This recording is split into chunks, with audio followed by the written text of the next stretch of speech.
Good morning. Good morning, everyone. Welcome. So this is what a sellout crowd looks like. Who knew the chief of police would be so popular? We are so excited. Welcome to the first Mayor's Breakfast of 2020. My name is Su-Ling Ching, and it's my honor to be the interim president and CEO of the Ottawa Board of Trade. I'm here today with my co-presenter, Mr. Michael Curran from the Ottawa Business Journal. He's here somewhere. There he is, right over there. And you'll be hearing from Michael a little later on this morning. We are very happy to be partnering with the Ottawa Business Journal to bring you events throughout the year that inform, inspire, give you an opportunity to connect and build relationships, which I'm sure you are doing here this morning, and realize new opportunities for your business growth. This breakfast series is particularly popular. It might have something to do with Jim, I'm not sure.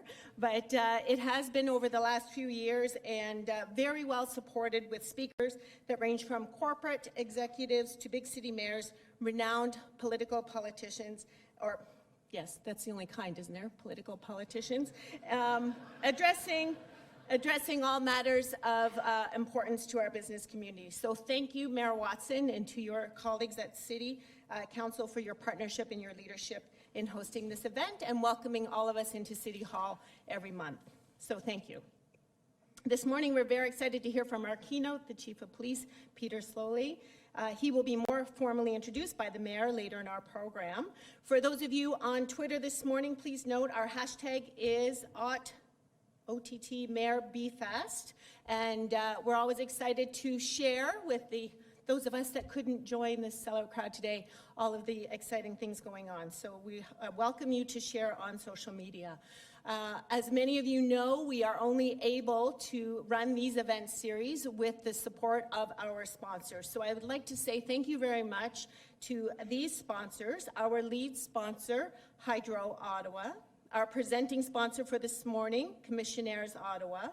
Also, thank you to the Weston Ottawa, Algonquin College, Rogers Communication, RBC, our global sponsor, Oakwood Designers and Builders, La Cité, our coffee sponsor, who we're very grateful for, is Capital Office Interiors and Steelcase.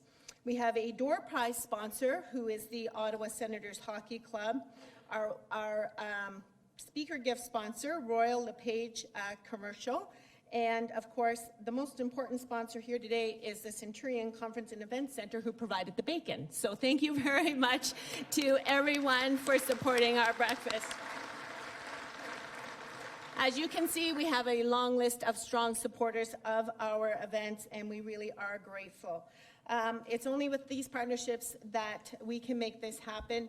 And this morning, I would like to present or welcome our presenting sponsor, Paul Guidon with the Commissionaires Ottawa, to say a few words of welcome. Please welcome Paul.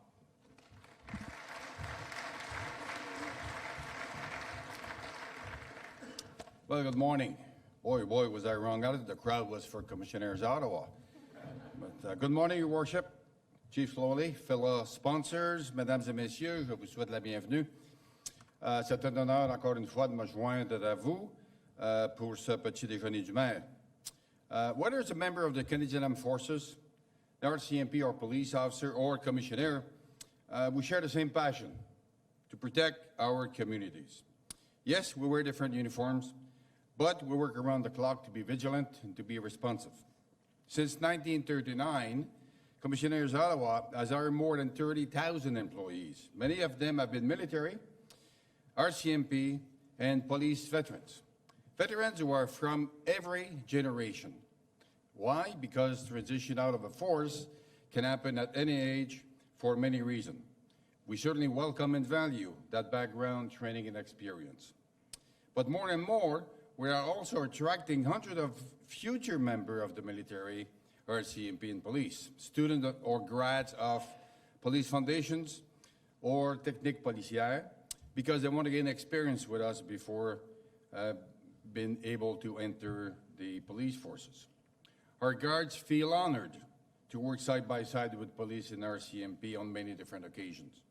This includes incidents such as the tornado in 2018 when we, commissionaires, helped Ottawa Police Service protect points of entry in Don Robin. This includes major events such as Canada Day. For the past several years, over 400 commissionaires have joined police agencies at checkpoints across Ottawa and Gatineau. We have a use of force training capability and 4,000 commissionaires locally here in Ottawa, 22,000 or so across the nation from coast to coast. We want to help free up critical and emergency resources. We're always looking for more opportunity for non-core police work. In our pursuit to create meaningful employment opportunities for our people, we have become much more than a security company or a guard company. For nearly 15 years now, we have been accredited by the RCMP to provide digital fingerprinting, again, from coast to coast, and for non-criminal reasons. Many people, as you know, many agencies, as you know, need fingerprint and related services for reasons that includes employment, federal government contracts, security clearances, immigration, and so on and so forth. Today, from our Ottawa headquarters on 24 Colonnade Road, we manage the largest digital fingerprinting infrastructure in Canada. Over 100 sites, 4 of them, 4 offices here in Ottawa, Gatineau, the Ottawa Valley, Windsor, Sudbury. And we also have a mobile deploying capability for group processing. We also offer a basic criminal record check through our web portal. Now, a decade ago, we introduced threat risk assessment and workplace investigation, but we weren't done. 2 years ago, we expanded our system or security system installation and IoT network conversions by the acquisition of ComNet. ComNet Network and Security is a Canadian business here in town, joined Commissionaires Ottawa Group, so we can offer our people more and different kinds of meaningful employment. We've since partnered with One Valley of DevCore Group. In fact, One Valley was on CTV News a few days back. And together, we're rolling out smart building ecosystems in the property management industry here in town, in Gatineau, and across Canada and in the U.S. We look forward to announcing other partnership in the very, very near future, by the way. Now, in closing, Commissioner wants to do its part to keep our community safe, secure, well-networked, and thriving. Just like our brothers and sisters in the military, in the RCMP, and the Ottawa Police Service, and just like you, the business community, through the skills, talent, and partnership that are driving innovation and growth. Merci beaucoup et bonne journée.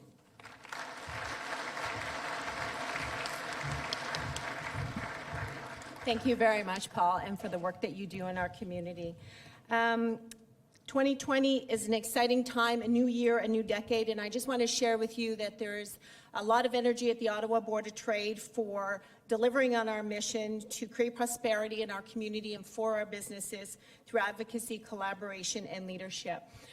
There are a group of people in the room here today who are the leaders of our organization. Could I ask them to stand to be recognized? The Board of Directors of the Ottawa Board of Trade. I know that we have, can you stand, please? Thank you. I want to welcome and say thank you.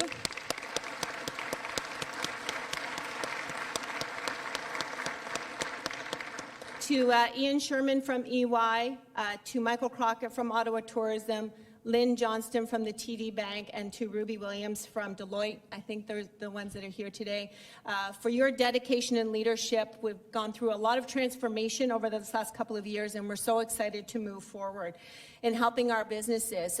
If I had to theme 2020 for us, it's scale up, the ability to tactically help our businesses in Ottawa scale up, and also to work as a key influencer and supporter for the Ottawa economic ecosystem. To all of you you in the room who are members, who are volunteers. The work that we do at the Board of Trade is for the good of our entire community and businesses, but it is you that make it happen, as we are an independent, not-for-profit, nonpartisan organization, and we're very much looking forward to continuing to work with you. At this time, I would like to welcome our host, Mayor Jim Watson, to welcome our guest speaker. Enjoy the rest of the program. Well, thank you very much, Su Ling, and good morning. Bonjour, mesdames et messieurs. Bienvenue. Welcome. Thank you for joining us in such great numbers. As we welcome our new Chief of Police, we'll have the opportunity to introduce in just a moment. A number of colleagues from City Council have joined us. Councillor Alan Hubley, Tim Tierney, our new Chair of the Transportation Committee, Ralston King, Matt Luloff, our Deputy Mayor. I know Teresa Kavanaugh is with us. Is anyone else from Council here? So thank you all. I also want to point out our next month's guest speaker, the new President of the Ottawa Senators, Jim Little, is here. Where's Jim? Give Jim a shout over there. He's coming to see how Peter does to try to... So we encourage you that. I think it's going to be quite fascinating. Jim I've known for 30 years and is a great addition to the local business community. This is an opportunity for me to give a quick update on some activities at City Hall. Just a couple of weeks ago, under the leadership of Tim, who's also the chair of our Ottawa Public Library, we unveiled the design of the new Ottawa Public Library, Library and Archives Canada joint facility at LeBreton Flats. This will be basically the first project at LeBreton Flats that we hope will kickstart the rest of the revitalization. And if you haven't seen the large blow-up photos, it's just on the other side of that wall. I think you'll be very, very impressed. Diamond Schmidt, who did work for the Government of Canada for the National Arts Centre, as well as for the beautiful new Senate building, the old train station, did a remarkable job. And I encourage you to go and see the video at inspire555.ca. I think people will be very, very impressed with the work that we've done, the massive consultation that took place. Over 4,000 people participated. Our First Nations were very involved from day one. And this amazing city building project will break ground in 2021 and open in 2024. So it's going to be one of these marquee buildings I think we'll all be very, very proud of. In my recent State of the City address, I was pleased to announce 3 individuals and 1 organization that will receive the key to the city. That's our highest civic honor at the City of Ottawa. Each of these recipients has made and continues to make our city very proud.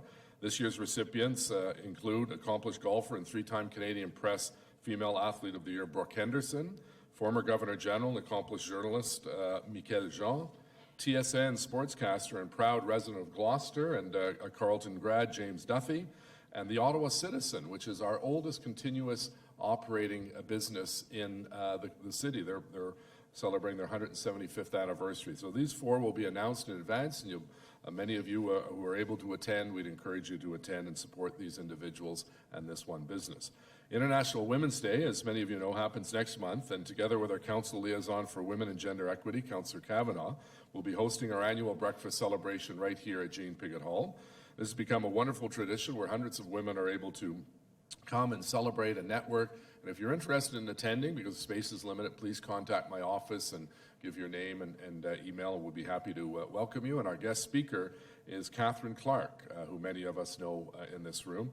And we'll also be providing an update through Teresa on our gender equity strategy, which is currently being developed.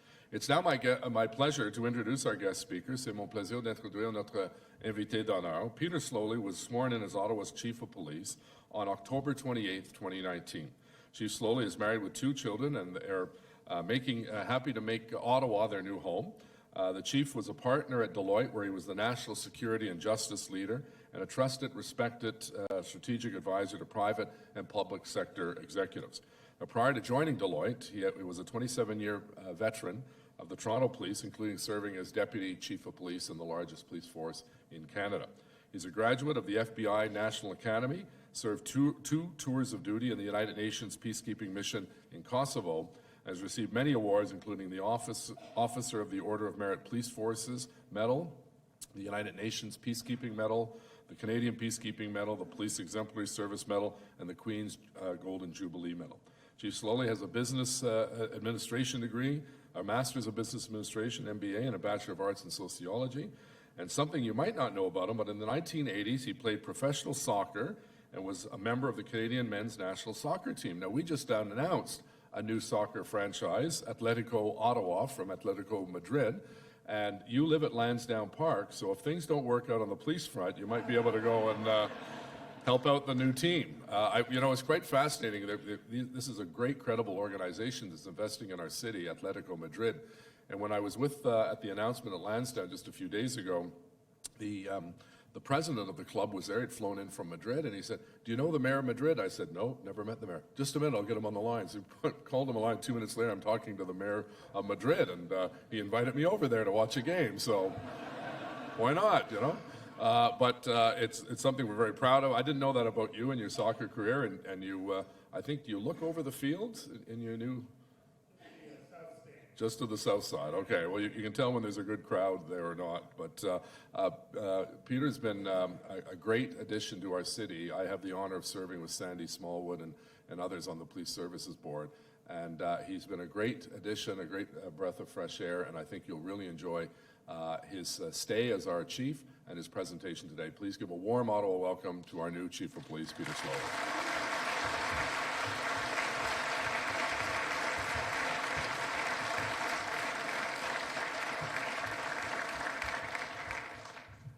Well, folks, thank you very much. Bonjour à tous.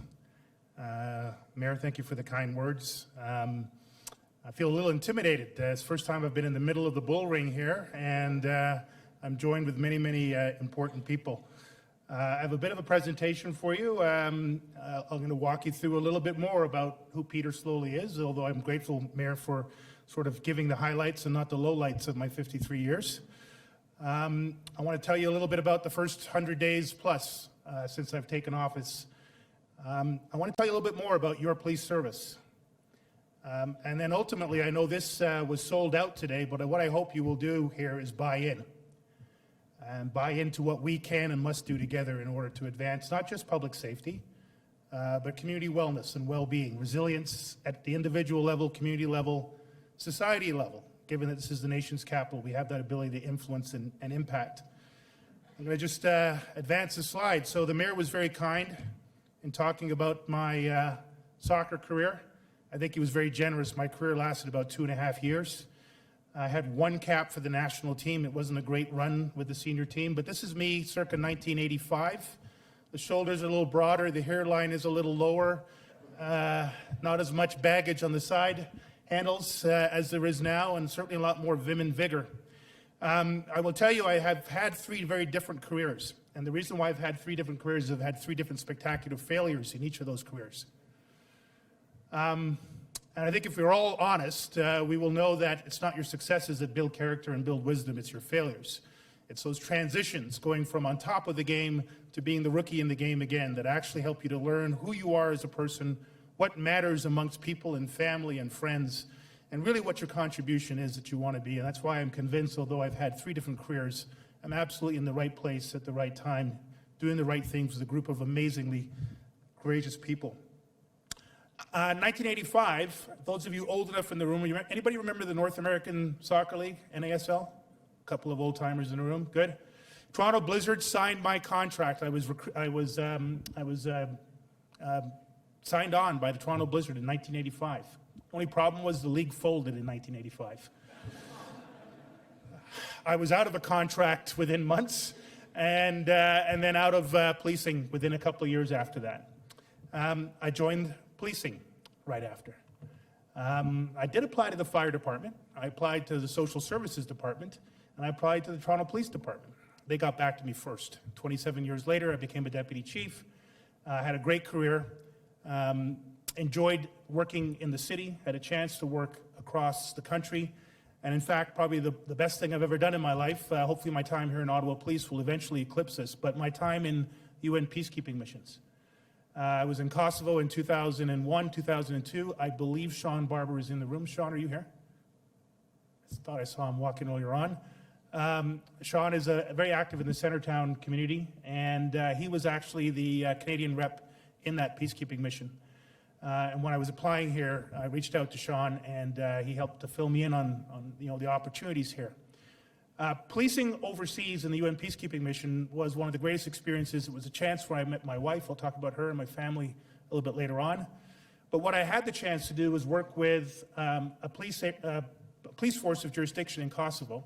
There were 10,000 police officers, 5,000 of which were made up of police officers from 53 contributing countries. And as a Canadian, at the midpoint of my career, trying to figure out what's the best way to do policing, I had a chance to look at 53 examples from every continent. And what I came back from that experience was, we have the best brand of policing anywhere in the world, right here in this country. Not because it's perfect, and not because individual officers don't let down this important institution, and some even right here in the city, but because pound for pound, man for man, woman for woman, person to person, we get public service. We get policing in the broadest sense. We understand the importance of community policing, and we deliver the highest level anywhere in the world.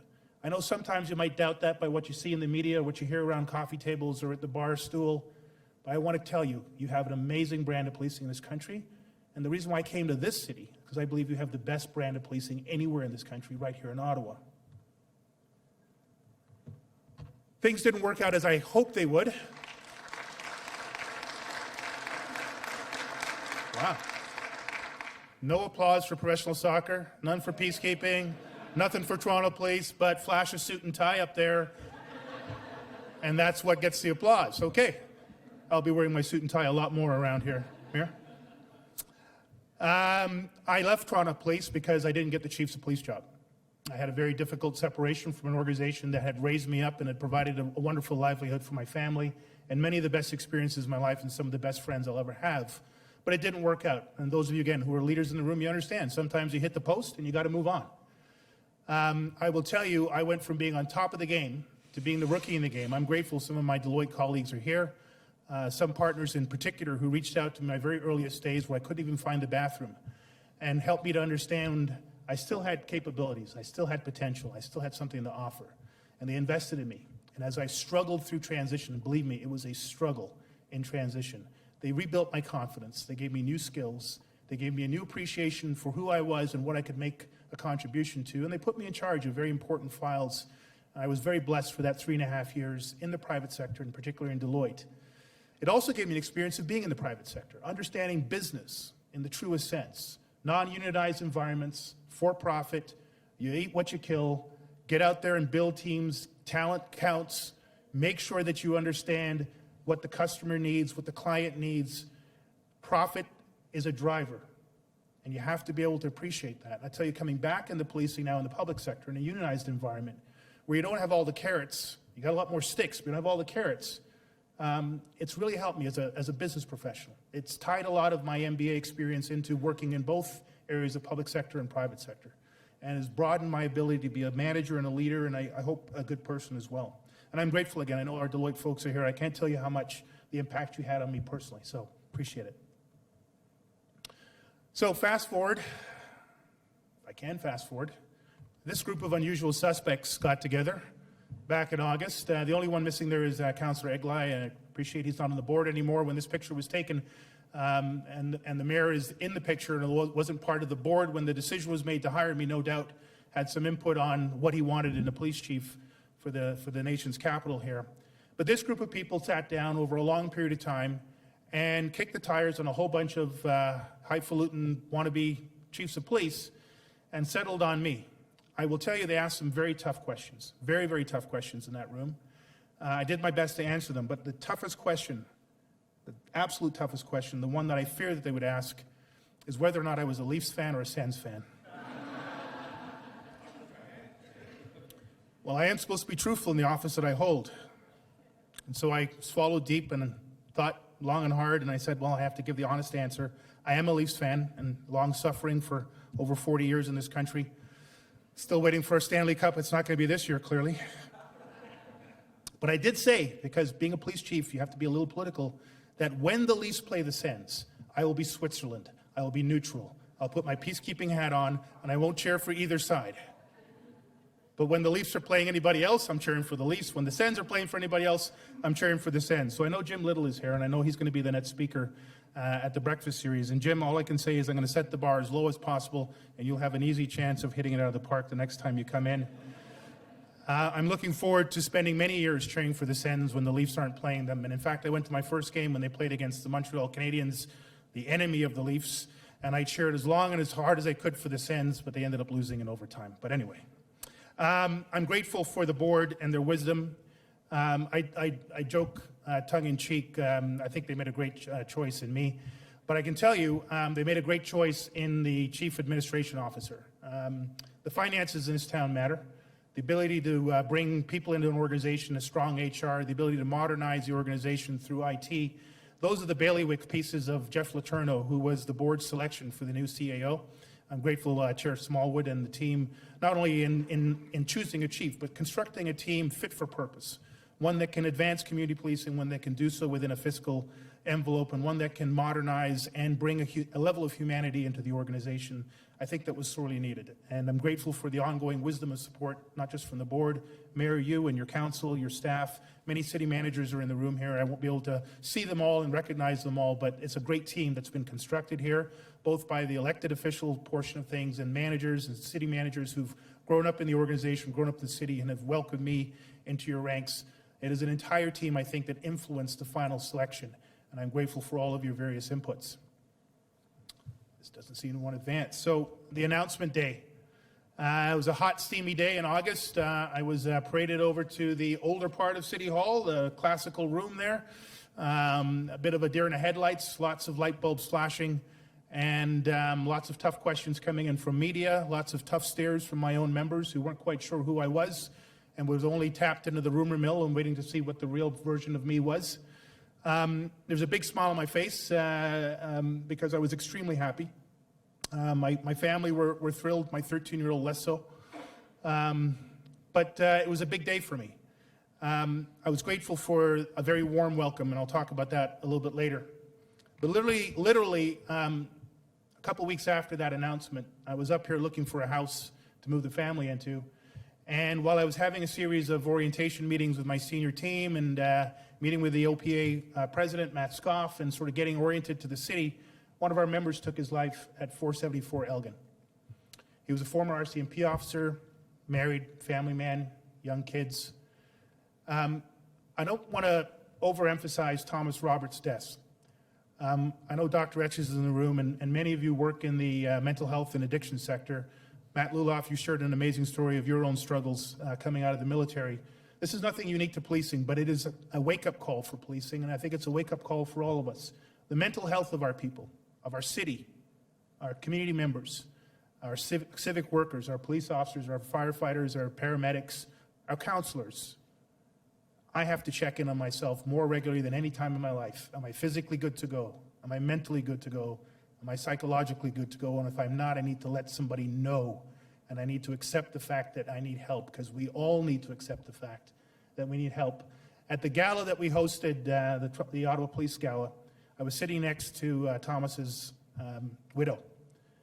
And we were doing a special part of the ceremony honoring those who weren't with us anymore, either died in the line of duty or who took their own life, in this case.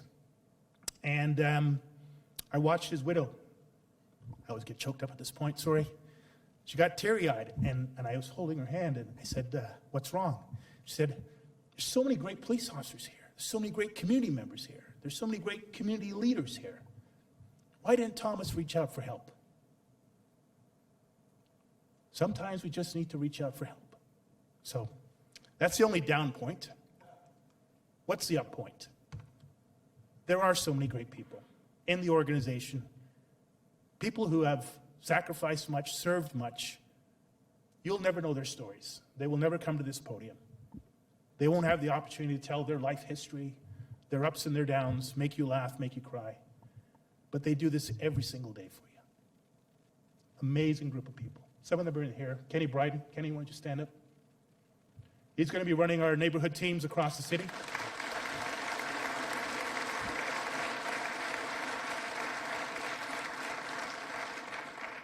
Annette is here. She helps me with my French lessons, keeps me honest at the podium, and she's filming me, apparently.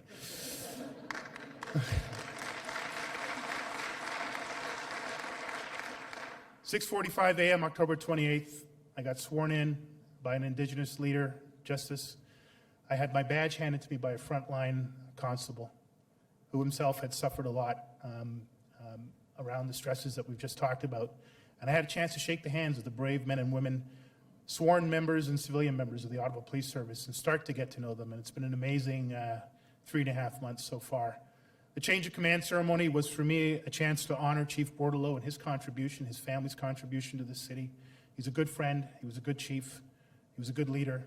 He had a difficult go, as every one of us do. And I'm sure I'll have my days when I'll reach out to Chuck and go, man, I could use some advice. But I'm grateful for his service. He was very, very gracious in transition, giving me time and insight. His family are rocks of this community, and we should recognize his contributions and the contributions of the line of leaders that go back over 100 years in this city in policing. The Flanagans, the Fords, a great legacy of leadership, and I hope to add on to that in my time here.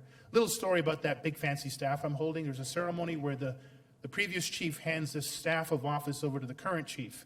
And I was told we're supposed to actually do a bit of a mock wrestling as the old chief refuses to give up the staff and the new one has to pull it out of his hands. And I was a little nervous because I wasn't in particularly good shape back then. And Chuck had been retired for a couple of months and was in the gym every single day. And I thought I might lose this damn thing.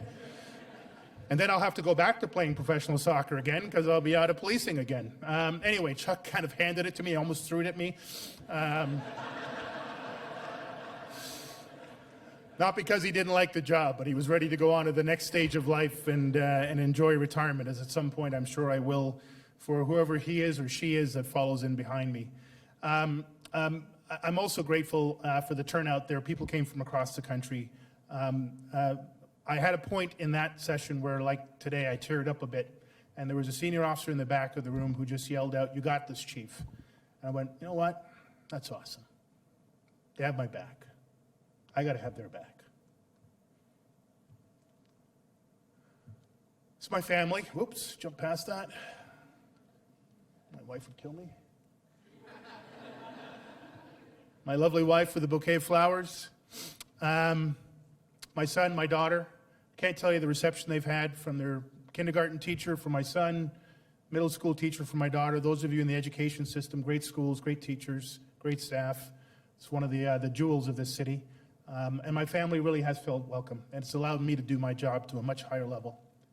And that's given me a wave that I'm running out of time, so I'm going to keep advancing forward. First day on patrol with the frontline officers. They got me in a foot chase, a car chase. We kicked the door down. We arrested 4 people. We seized 2 knives. I thought, man, if every day is like this, I'm not going to last 5 years on my contract.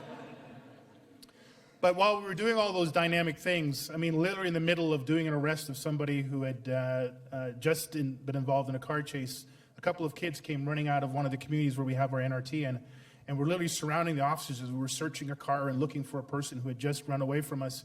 And they were asking the officers, you know, they'd bring candies with them, and the officers knew their names. And like in the middle of searching this car for a weapon, the officers were interacting with the kids, and I'm going, this is awesome. This is exactly the way it should be. A little less on the arresting side, a lot more on the community building side. But this is what the dynamics of policing and public service have to be.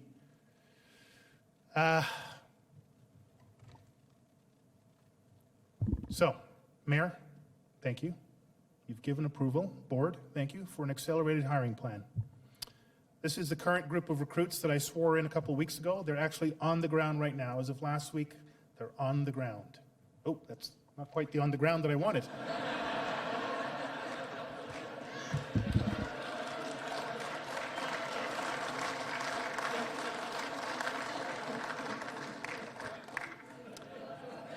Jim Little, I told you, I set the bar really low. It can only go up from here. The young lady in the front with the very short pixie haircut, she was bald when I first met her. She was the second female ever at the Ontario Police College graduation of over 300 police officers from across the province to be the parade marshal for the graduation ceremony. She has a set of lungs on her you cannot imagine. She had shaved off all over here to raise over $10,000 for someone who was struggling with cancer and whose family needed financial support. She finished almost at the top of her class in every category, post-secondary education, multiple languages, a leader of men and women and police officers. She's a rookie. I might as well get out of my chair because she's ready to sit in it right now. And that's just one story of 30 within that class, and one of what will be, in the Ottawa police history, 153 hires this year, the biggest hire we've ever done in the police history. We need to bring 153 more people like this into the organization, and we'll have solved a lot of the problems that we're facing right now. I swore the officers in, and then they hit the ground this week. I've actually seen a couple of the recruits on the road in my patrols, and they're doing a great job. The coach officers love them, the senior officers love them, and they love serving and protecting on the ground in Ottawa. So, speaking about on the ground, if I can get this to advance, we have an EDI plan. We have it because it's the right thing to do. Equity, diversity, and inclusion. Diversity is a fact. Inclusion is an option. Equity is how we get there. We should have police officers who know they can join the job and bring their full selves with them. Their sexual orientation, their race, their religion, their place of birth, their skin color, their gender. They should be able to feel that there's a space for them in the organization, a space for them to be their full selves, and then to take that out into the community and share that with the community in so many wonderful ways. In this case, it's a Muslim officer who's gone to prayer in one of our community mosques and are joining them in prayer and then engaging in a broader discussion around public safety. We should have that type of inviting organization where people come, where they stay, where they thrive, where they contribute, and they move on and do other amazing things in life. We're going to need a lot. Thank you.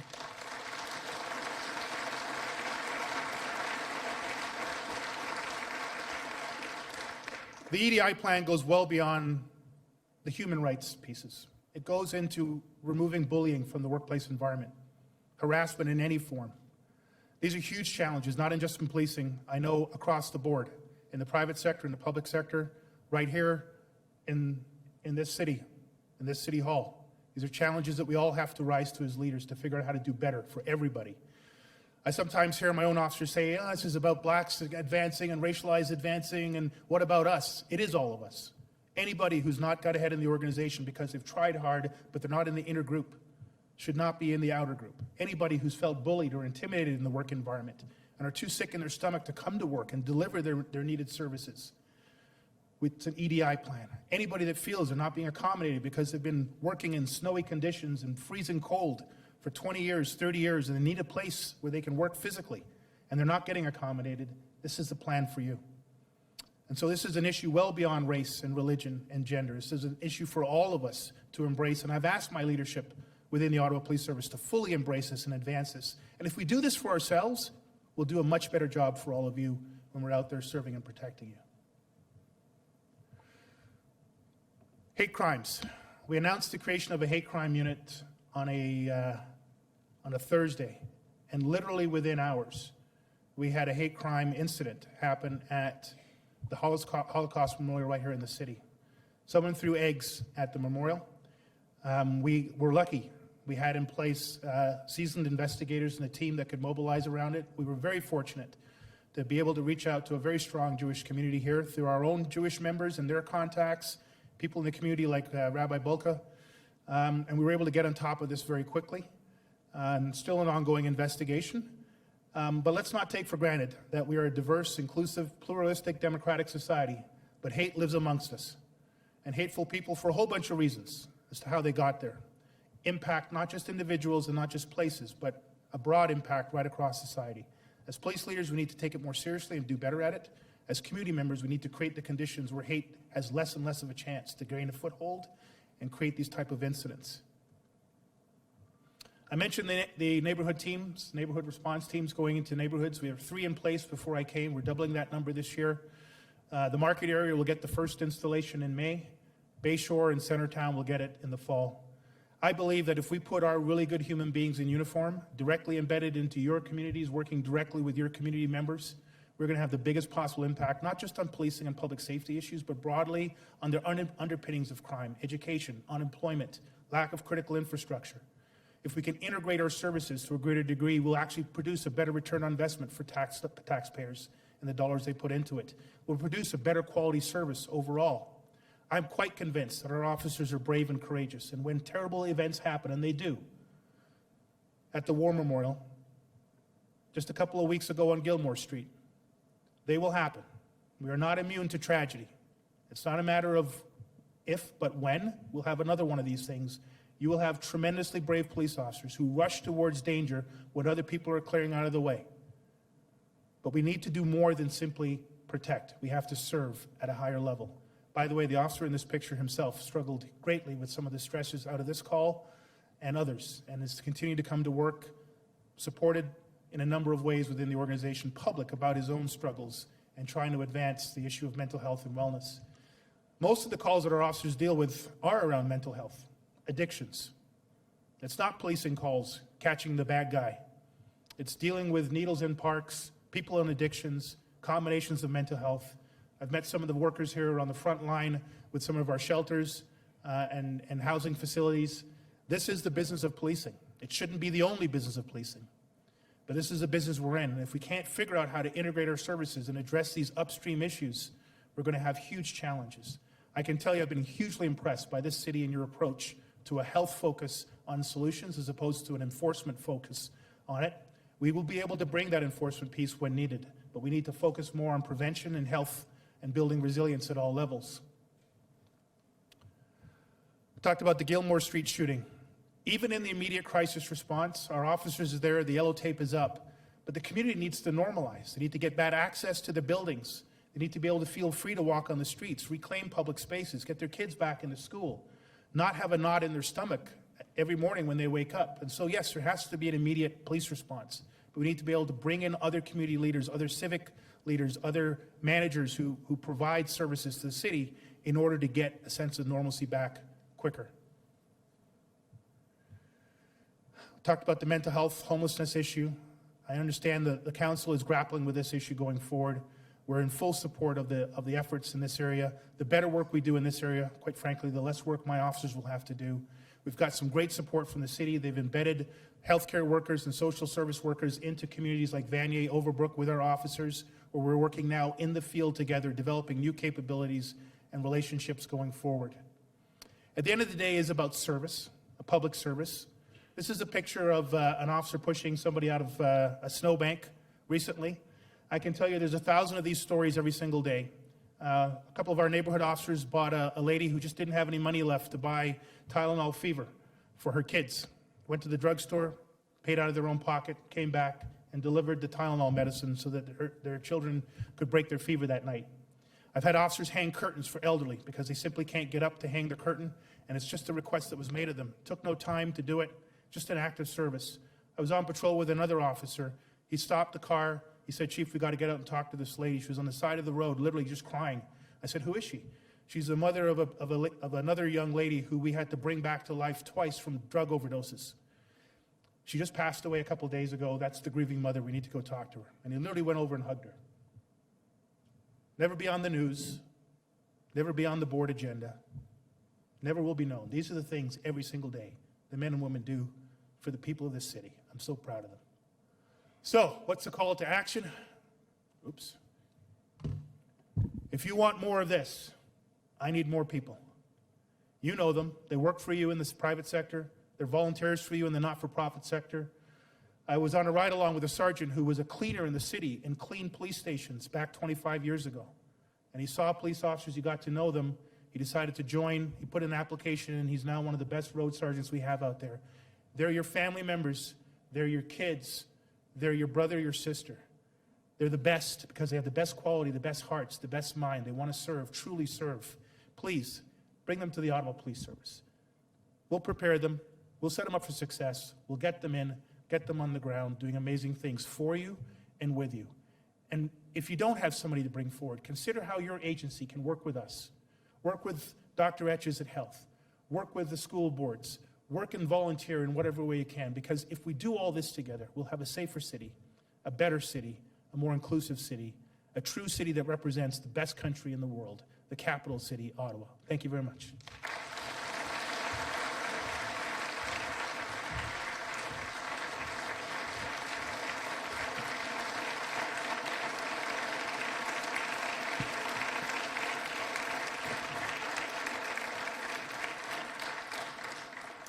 Good morning, everyone. My name is Michael Curran from the Ottawa Business Journal. Chief, that doesn't happen every breakfast.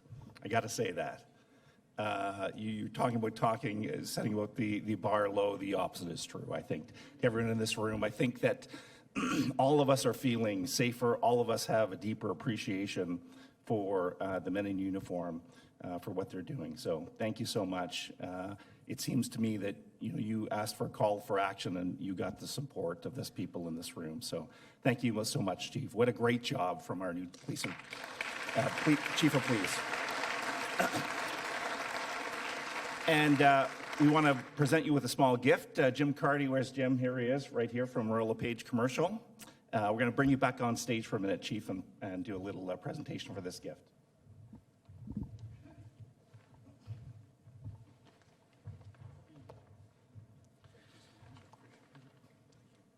Another round of applause for Chief Sloly.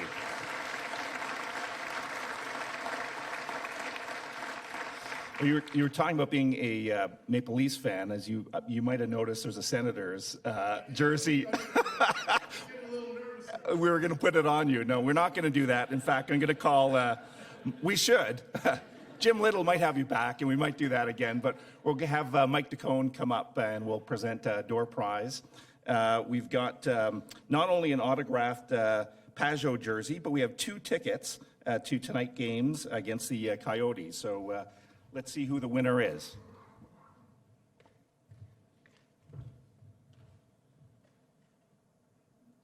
All right. Oh my goodness, she's won this before. Catherine Pulsine. Where's Catherine? Come on. People are going to think this is fixed. Yeah. That's great. A season ticket holders since day one. And now you won what? 1 breakfast ago or 2 breakfasts ago? Or more than that? It was recent. A little while ago. I do remember. Yes. Your husband was telling me you're a very lucky person and proof positive here. Well, how about...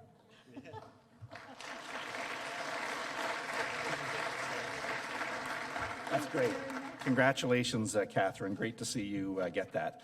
A couple, as we wrap up, a couple notes, Ottawa Business Journal notes. One, a project that will be in its 2nd year. It's called OAX, Ottawa Association Exchange. And anyone who's familiar with Ottawa's economy appreciates that our economy is a bit unique in the fact that it's made up of a lot of national and regional associations. In fact, I think that a lot of the economic input of these associations is not appreciated. So we launched this project in 2019. It's back in 2020. It consists kind of 2 parts. It consists, first of all, of an in-depth survey conducted of local association executives. The survey is undertaken by Abacus Data, by the way.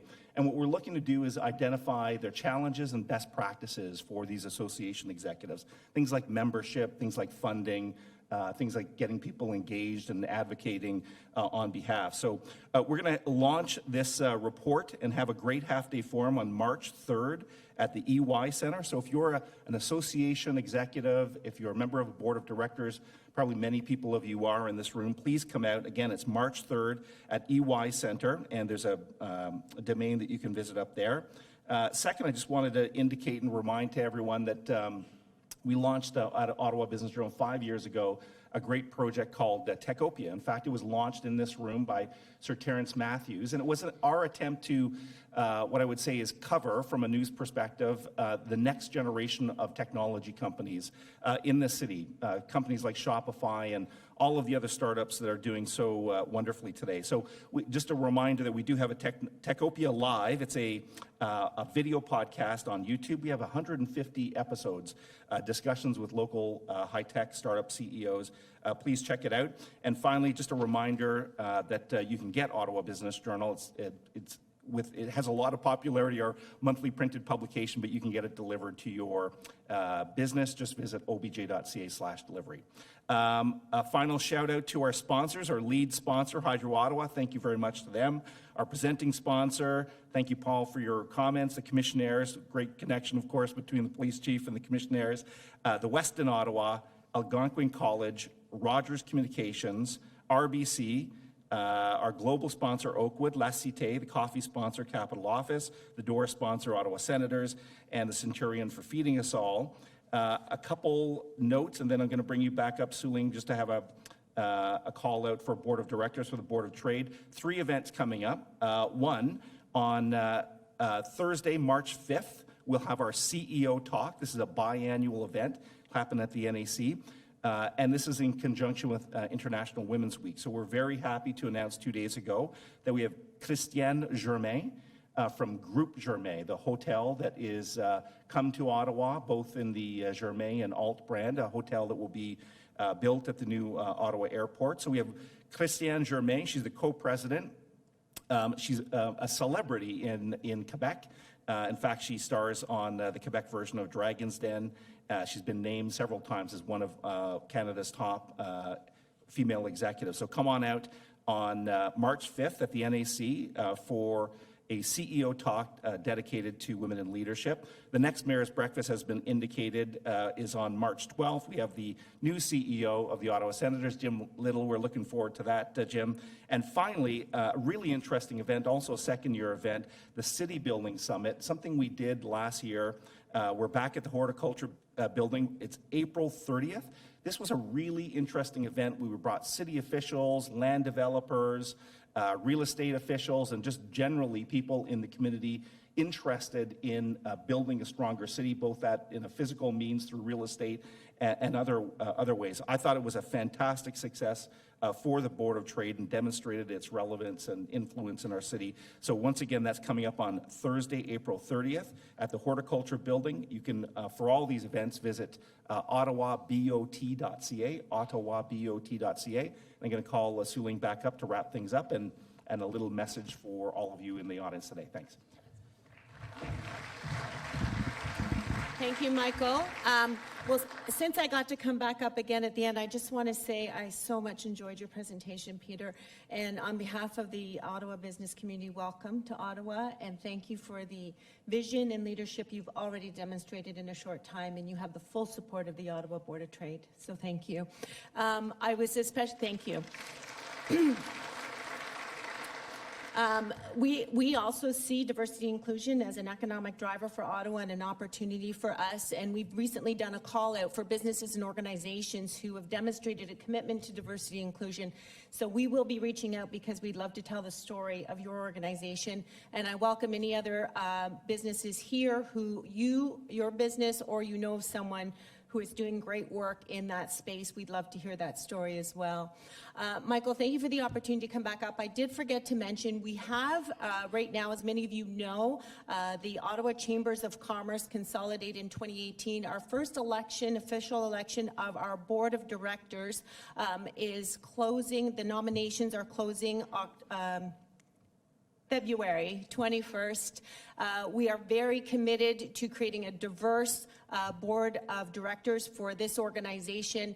And so I invite any of you to apply by going to our website, or if anyone you know who would be a great leader in our organization, we invite you to recommend them as well. So thank you all again for being here. We look forward to seeing you again soon, and have a terrific day. Thank you.